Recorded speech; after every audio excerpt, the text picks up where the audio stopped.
What is mean, median, mode, and range? Let's see.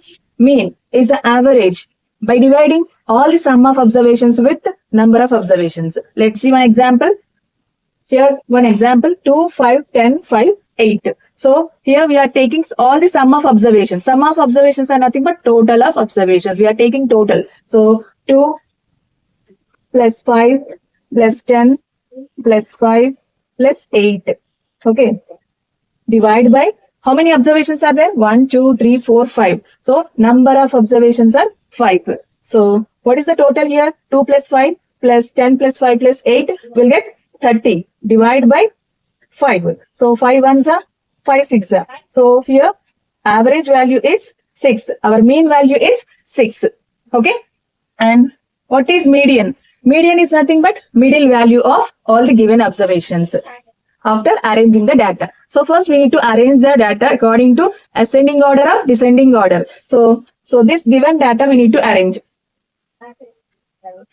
Median. So 2, 5, 5, 8, 10. Ascending order. Okay. So after taking ascending order, we need to take the middle value. Which one is the middle value? 5. So our median is equals to 5. Because median is nothing but middle value of given observations after arranging the data. Okay. Then next, mode. Most frequent. That means it will occur maximum number of times. It will repeat maximum times. So that is mode. So in our series, which value is mode? Here 5 is repeating 2 times. So our mode value is 5. Okay. Range. Range is the difference between the largest value and smallest value. Okay. So from our series, which one is the largest?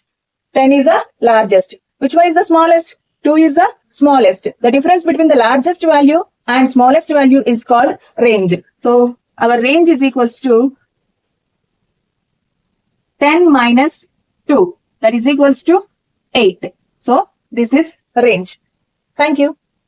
For discrete series and continuous series of all these, watch my channel and subscribe.